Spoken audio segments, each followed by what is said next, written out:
Escape into a world where streaming feeds your curiosity.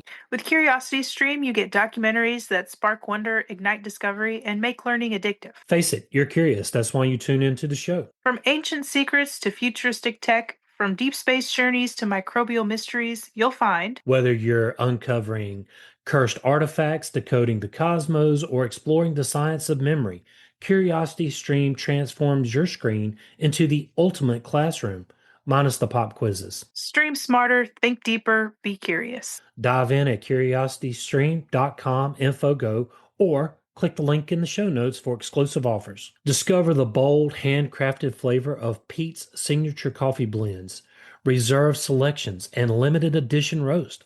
Only available at pete's.com. Their decades of commitment to excellence, sustainability, and farmer first practices. Ensure every bag is roasted to order, so you're getting the freshest beans possible delivered straight to your door. Whether you enjoy drip, pour over, French press, espresso, cold brew, K cup pods, or espresso capsules, Pete's has the perfect roast for your brew method. On the go, grab a bottle of cold brew or espresso and fuel your day with uncompromising quality. And now the official home of Mighty Leaf Tea, bringing you exclusive blends, whole leaf tea pouches, loose leaf teas, iced teas, and teaware, all in one place. Pete's Coffee, where passion meets your pour. Click the link in the show notes for exclusive offers.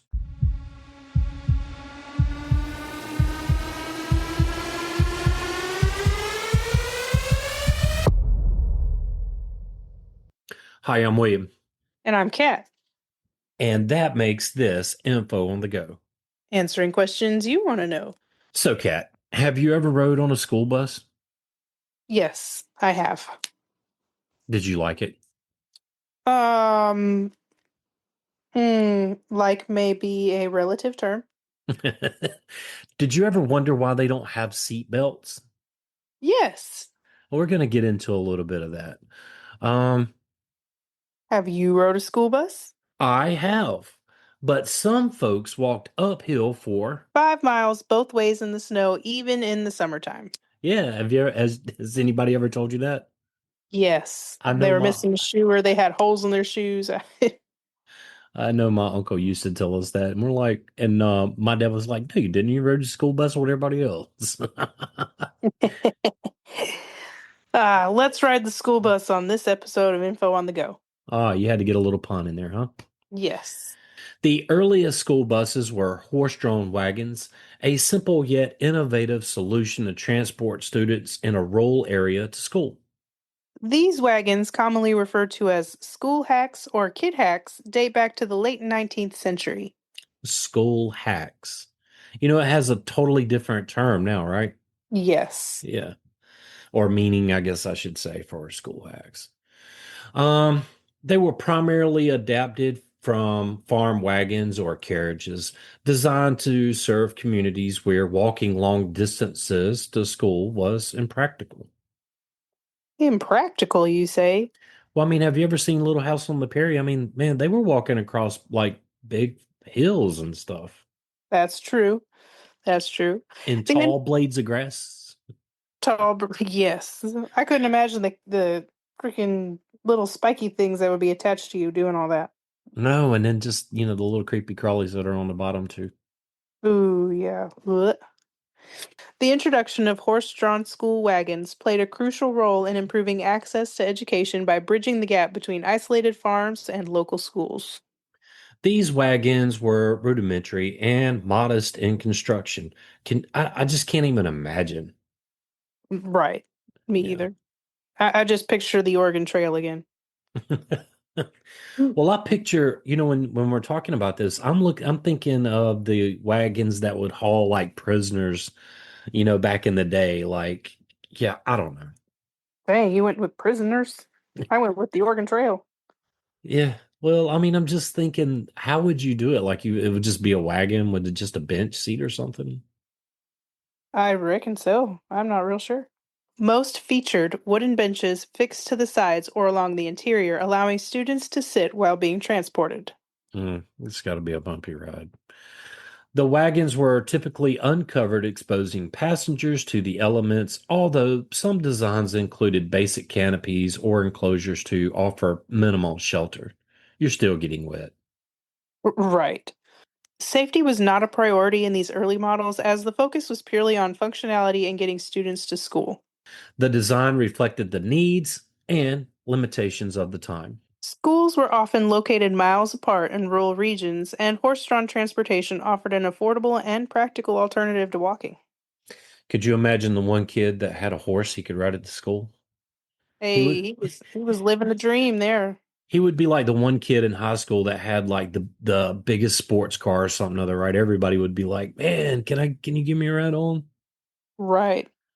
The pace of travel was slow and dependent on the terrain, weather conditions, and the endurance of the horses. Well, I could imagine. Yeah. Despite its simplicity, this mode of transportation helped shape early educational systems by enabling students from remote areas to attend school more consistently. By 1892, the innovation of school transportation took a notable leap forward when Wayne Works, an automotive company based in Richmond, Indiana, developed the first school car. School car, you say? Yeah. That's fancy. This horse drawn vehicle was specifically designed for student transport, featuring wooden benches to accommodate multiple passengers and a rear entrance for ease of boarding and exiting. The school car was more structured than previous wagons, offering increased seating capacity and a slightly more stable ride. Okay, well, that sounds a little better, right? Mildly better. Okay, mildly. I like it. Though still reliant on horsepower, this development marks the beginning of purpose built school transport systems, paving the way for future advancements in student commuting. These early efforts to provide dedicated student transportation reflected the growing importance of education accessibility. As populations expanded and distances to schools increased, the need for safer and more efficient transport solutions grew, ultimately leading to the motorized school buses of the 20th century. In 1915, International Harvester made a significant advancement in student transportation by constructing its first school bus. Okay, International Harvester, a tractor company. Yes. I think we should, Yes. I really want to do an episode on International Harvester. I don't know why we haven't yet. Okay, we did John Deere, right? Yes. And Alice Chandler's. Right, right. Okay. All So I right, guess, him's up next. I'll go on and add it to the list. All right. At a time when horse drawn wagons were still commonly used for getting children to school, the introduction of a motorized, truck based school bus marked a pivotal shift toward more efficient and reliable transportation. International Harvester, already an established manufacturer of agricultural equipment and trucks, adapted its expertise to design a bus built on a sturdy truck chassis. You know, that's pretty innovative. Yes, most definitely. This innovation provided a safer and more durable alternative to previous transport methods, offering increased seating capacity and better protection from the elements.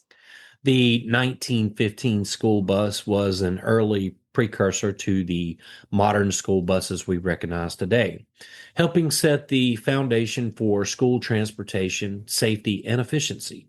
The establishment of school bus funding in 1919 was a transformative milestone in the history of education in the United States. At that time, the country recognized that consistent and reliable student transportation was essential for expanding access to education, particularly in rural and remote areas where distances to school could be significant. I think that was a huge leap in education to identify that, in the 1900s, right? Absolutely. I guess we need to do one on the history of schools now Yes. to kind of put some perspective in some of this, maybe. I agree. Okay. I agree because it's not just, the brick and mortar building that we know today. Yeah. Ensuring that children in all communities could attend school regularly became a national priority, and providing financial support for school buses was seen as a vital part of this effort. Well, I mean, think about it. You got these rural communities, they probably don't have the funds to be able to buy one of these school buses. Right. In 1927, Bluebird dealerships revolutionized the school bus industry by producing buses with steel bodies and roofs, marking a significant advancement in the evolution of student transportation. I once worked for Bluebird for a little bit. Really? I was gonna Yeah. say I know I've heard of Bluebird before, but I didn't realize that they started school buses. Yeah. And the little town where I grew up in, that's they used to hire for the summer, and being on the farm, we didn't really have a lot to do some summers and get a job and work there temporarily. Fair enough. Prior to this innovation, school buses were often constructed with wooden frames, which provided only minimal protection and durability. I don't know if I would put my child on a wooden frame bus. Depends on how fast it's going. Oh, well, and I don't know if they're going to get to school, right? No, right. The introduction of steel construction represented a major leap forward in both safety and longevity, laying the foundation for the modern school bus design. Steel bodies offered several crucial benefits. First and foremost, they greatly improved the structural integrity of buses, making them more resistant to damage from accidents and adverse weather conditions. Well, yeah. As they should. This durability ensured that buses could withstand years of daily use while providing a safer environment for passengers. Steel roofs, in particular, enhance safety by offering better protection in case of rollover accidents and shielding passengers from debris or falling objects. Okay, falling objects. I get the debris, like from the road, like kicking stuff up, but I Mhm. mean, doesn't sound like those buses were very safe if they were driving under something that could just fall on the bus. Well, I don't know. I even today people get squished by trees and cars. I don't know. The sky is falling. Okay, Chicken Little. The move towards steel construction also paved the way for advancements in school bus manufacturing standards. The buses became more enclosed, offering better insulation and protection from the elements compared to older models, which often left passengers exposed to rain, wind, and cold temperatures. Hey, maybe they weren't walking in the snow, maybe they were just riding in the snow. Right. Maybe. One could only hope. Additionally, the enhanced durability of steel bodies allowed for larger, more spacious bus designs, accommodating more students in a secure environment. Bluebird's innovation in 1927 signaled the beginning of a shift in the school bus industry toward prioritizing passenger safety and durability. Their steel bodied buses set a new precedent and influenced other manufacturers to adopt similar designs, accelerating progress in school bus technology throughout the 20th century. The 1930s marked a pivotal era in the evolution of school buses as manufacturers began to prioritize passenger safety and durability with groundbreaking advancements in designs and material. Two prominent companies, Superior Coach Company and Wayne Works, were at the forefront of these innovations, introducing all steel school buses that replaced the less durable wooden bodies commonly used in earlier models. This shift to steel construction was a significant milestone in student transportation, as it greatly enhanced the structural integrity of school buses, making them more robust and resistant to damage from accidents or environmental wear and tear. Wayne Works, in particular, distinguished itself by incorporating safety glass windows into all its steel bus designs. Safety glass was a relatively new innovation at the time and was designed to minimize the risk of injury in the event of an accident. That's a plus. Yeah. Unlike traditional glass, which could shatter into dangerous shards, safety glass was engineered to break into smaller, less harmful pieces or remain intact with a laminated layer. Yeah, I know you've seen it. They kind of incorporate it now on windshields of cars where you see the car get hit with like a baseball bat and just shatters but it stays there unless you Right, just keep beating on it. That's kind of what this is. And the laminated layer, if I'm not mistaken, is like on one side or on both sides of the glass, so the glass just stays intact. Kind of like if you had saran wrap on both sides of it and you hit the glass with a baseball bat. right. Does that make sense? Yes. Okay. This feature represented a major advancement in passenger protection, providing students with a safer ride and setting a new standard for school bus manufacturing. The introduction of all steel construction and safety glass windows in the 1930s not only improved the physical durability of school buses, but also signaled a growing emphasis on safety in school transportation. In 1939, the iconic yellow color that defines modern school buses was officially introduced and standardized across the United States. The shade known as National School Bus Glossy Yellow was selected for its high visibility under various lighting conditions, such as at dusk or dawn, and its ability to grab attention quickly, enhancing road safety for students. Yeah, think about that. I mean, you can about see that school bus in any kind of condition. Right. School buses have the little light that's on the top of them that kind of like flashes this bright Oh, white light. yes. Yeah, yeah, yeah. Yeah, that's so you can see them in fog or heavy rain. The design was made during a pivotal conference held at the University of Manhattan, where transportation experts and educators gathered to address safety concerns in student commuting. Prior to this standardization, school buses came in various colors, often chosen based on local preferences or available materials, which could make them harder to identify at a glance. Just think about this. I mean, you could have a blue bus, you could have a black bus, you could have a white bus. I mean, and I don't think white or black are either good colors because if it's foggy, white's going to blend in it. And if it's dusk or dawn, that black school bus is just going to kind of blend in with the atmosphere, right? Right, Or the scenery, I guess I should say. right. Yeah, but pink buses, on the other hand, what do you think? I'm not a big pink lady, but they might work for some people.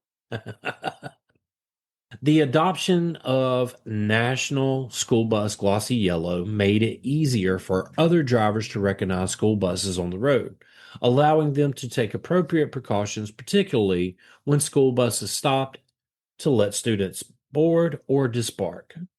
This standardization also contributed to a sense of uniformity across school transportation systems, symbolizing safety and reliability. In addition to its striking visible appeal, National School Bus Glossy Yellow was chosen due to scientific studies showing that yellow is one of the most visible colors to the human eye. Yeah, I agree with that. Yeah, and just think now you know that that yellow school bus actually has a color, and the name of the color is National School Bus Glossy Yellow. The pigment's strong contrast against dark environments made it ideal for ensuring the buses stood out in adverse weather conditions, low light, and even during busy traffic hours. The shade was paired with black lettering for clear labeling, further improving readability from a distance. This change in 1939 marked a significant advancement in school bus safety and design.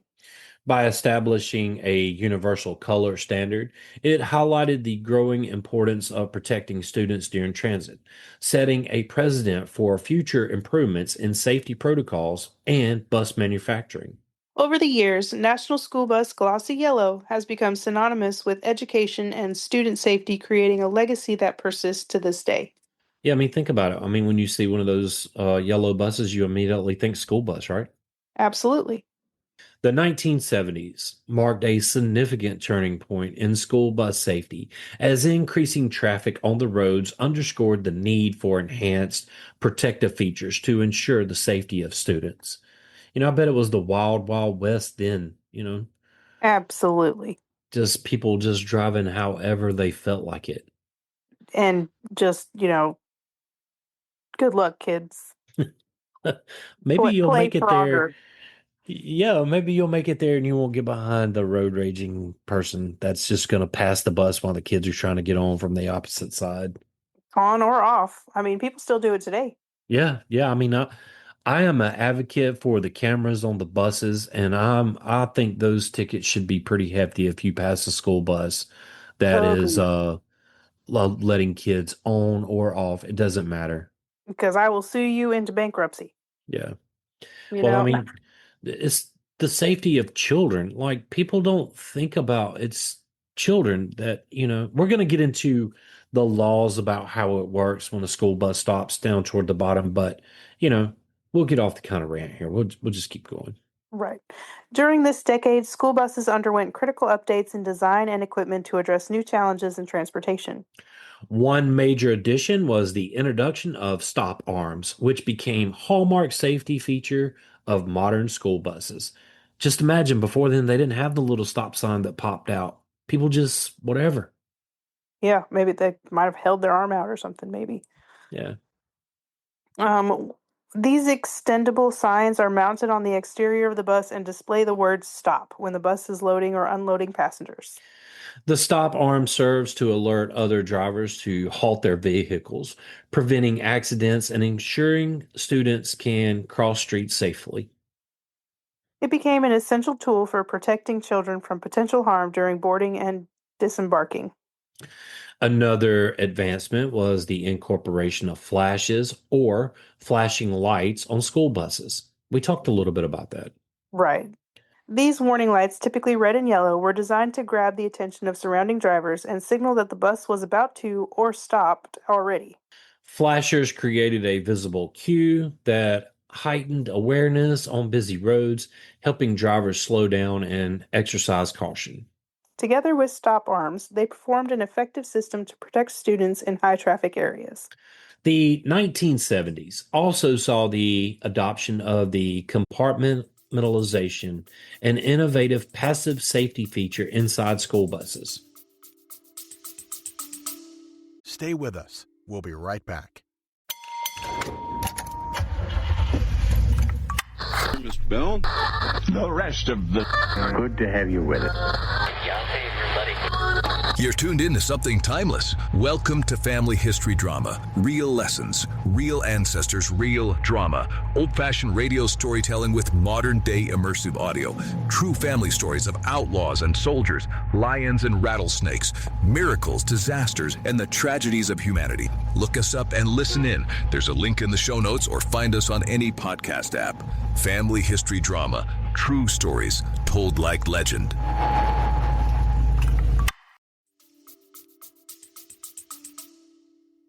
Compartmentalization involves designing bus interiors with closely spaced, high backed, padded seats that act as protective compartments. These seats are engineered to absorb impact energy and reduce the likelihood of injuries during accidents, even without seat belts. Now you know why. This concept revolutionized school bus safety by ensuring that students remain shielded in their seating zones during collisions, minimizing the risk of injuries. These changes reflected the growing commitment to student safety amid an era of expanding motor traffic. By integrating features such as stop arms, flashers, and compartmentalization, school buses became safer environments for children traveling to and from school. I still think there should be a whole lap belt or something. Well, I mean, if there was a lap belt, you're just going to jerk them forward and have like maybe whiplash or kind of hurt them. Whereas if you don't have the seatbelt, they're able to kind of move forward and hit the padding of that back of that seat. True, true. I just kind of wanted to know how many kids were involved in accidents in the 1970s versus now. In 1970, the motor vehicle accident death rate for children age 14 and under was about 10 per 100,000.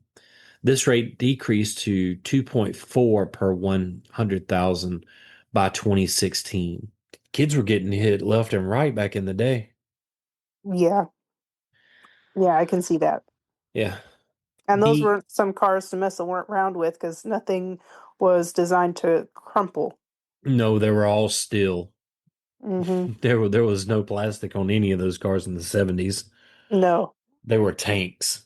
right, Big steel bumpers in the front, or big chrome bumpers in the front, big chrome bumpers in the back. You get in a fender bender, you might put a little dent on your bumper. And right, nowadays, you get in a little fender bender, you could about total your car out. exactly. The 1980s introduced a significant regulation to enhance the safety and professionalism of school transportation. The Commercial Motor Vehicle Safety Act of 1986 mandated that all school bus drivers obtain a commercial driver's license, or a CDL, a move that standardized driver qualifications across the United States. Prior to this act, the requirements for school bus drivers varied greatly by state, leading to inconsistencies in training and expertise.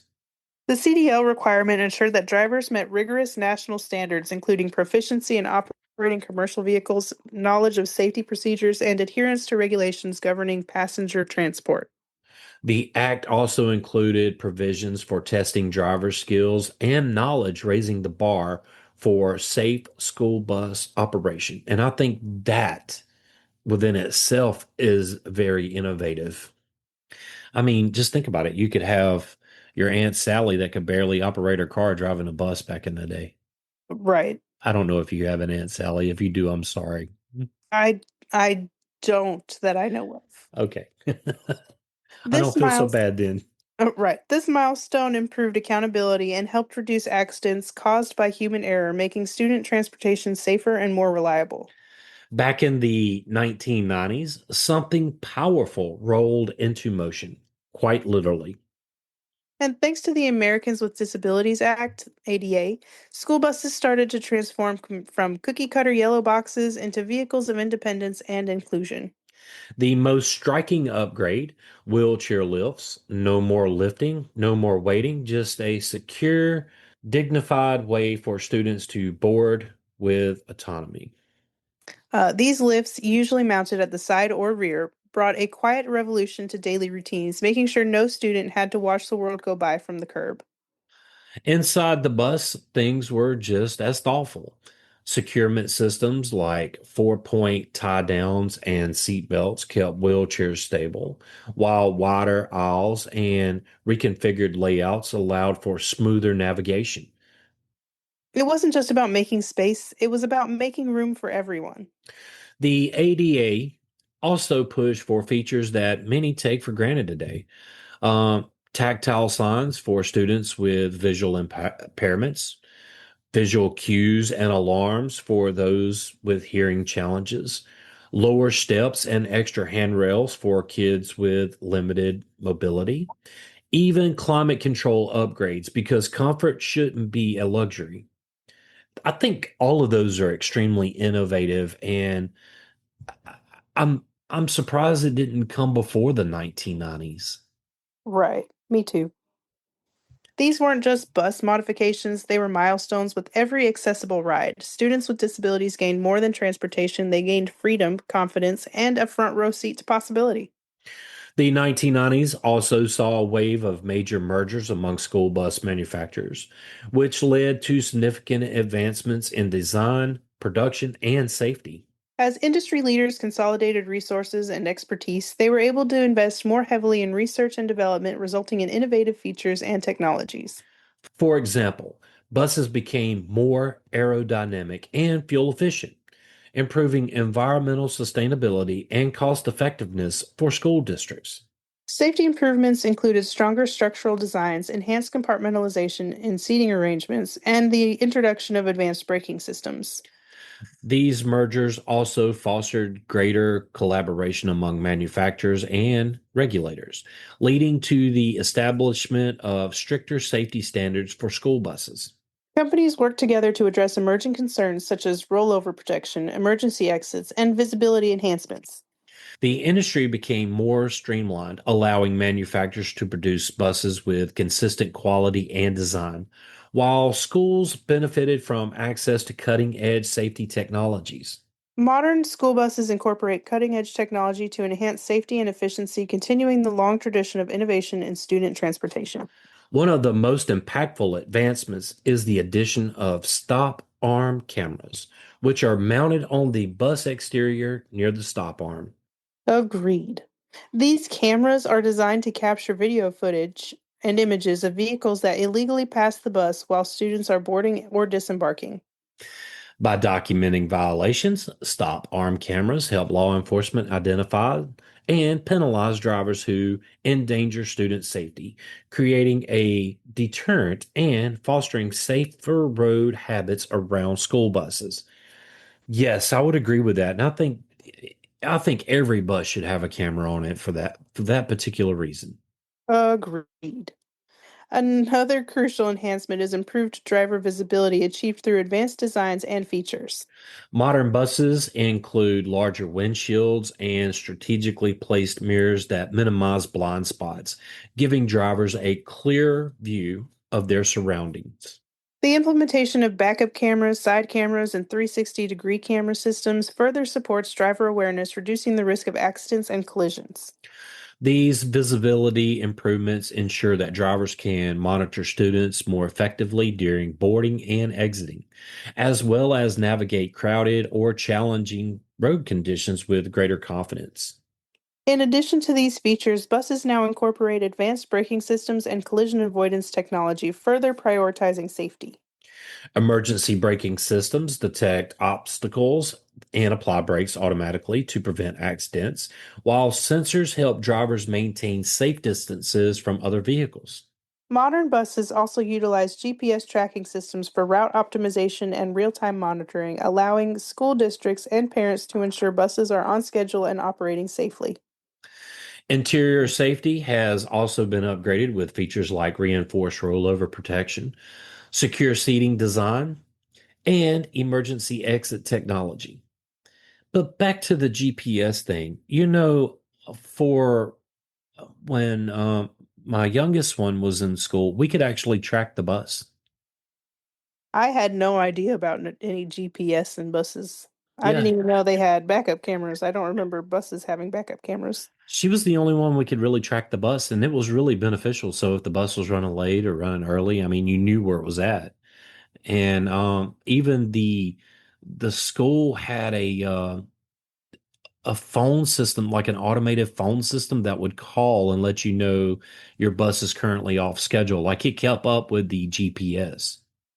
And Oh, nice. yeah, it was pretty cool.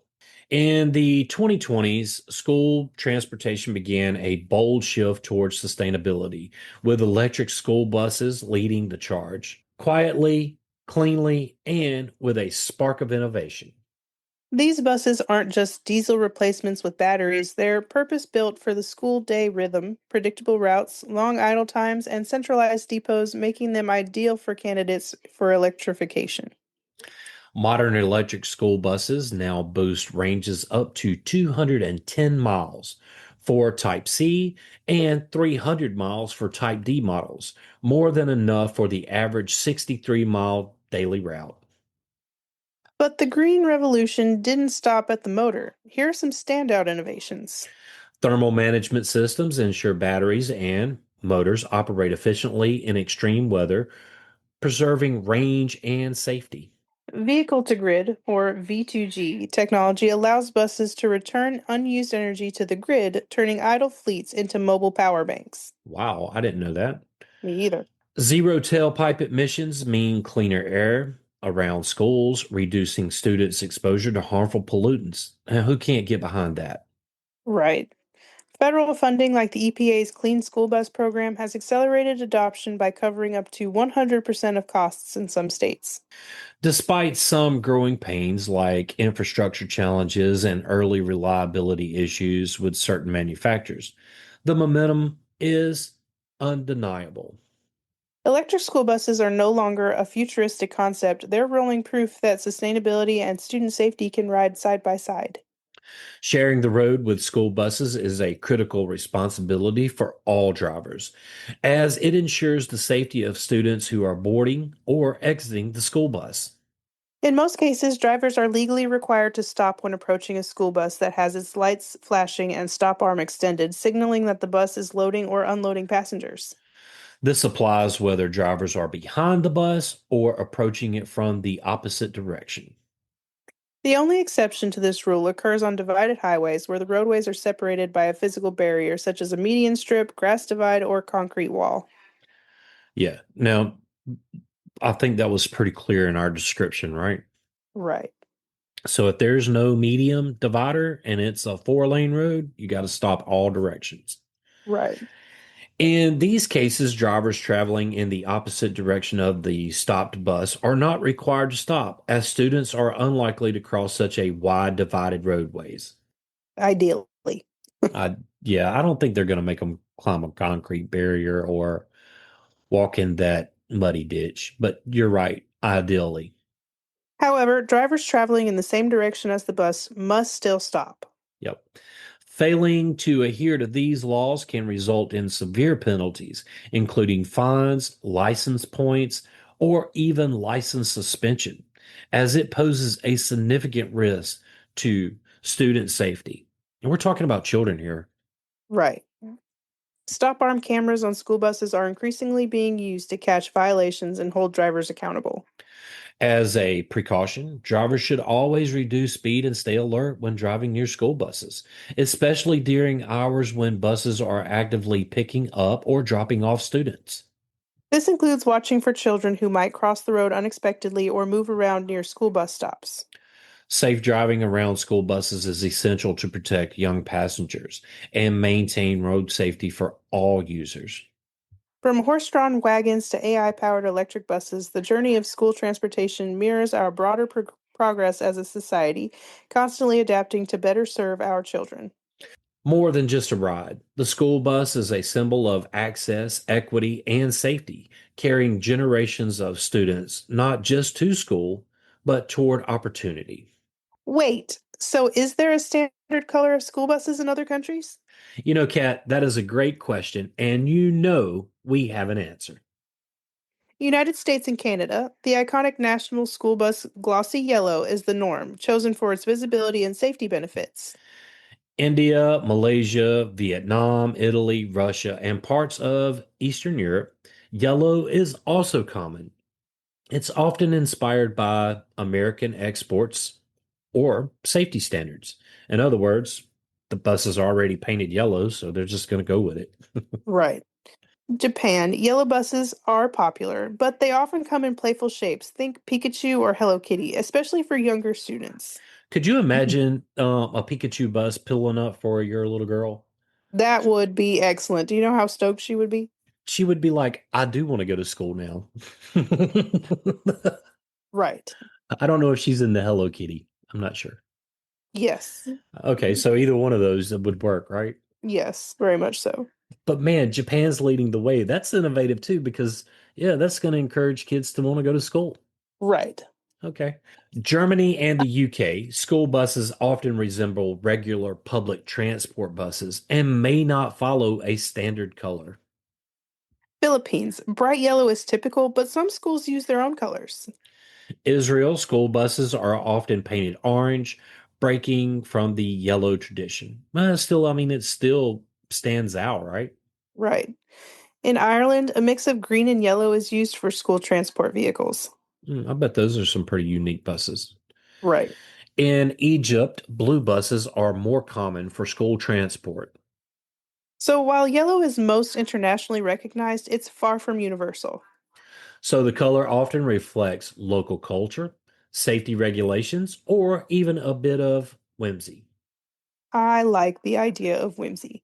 Yeah, I do too. I like the idea of Japan um, having character buses. I think that's That amazing. that is excellent. Do you know how awesome that would be? And you could have like the different schools have the different character Mascots. buses. Yeah, Yeah, I mean, I thought that was really unique, and I actually Googled some images of those, and they're quite innovative. I am not going to joke around with it. They are extremely innovative.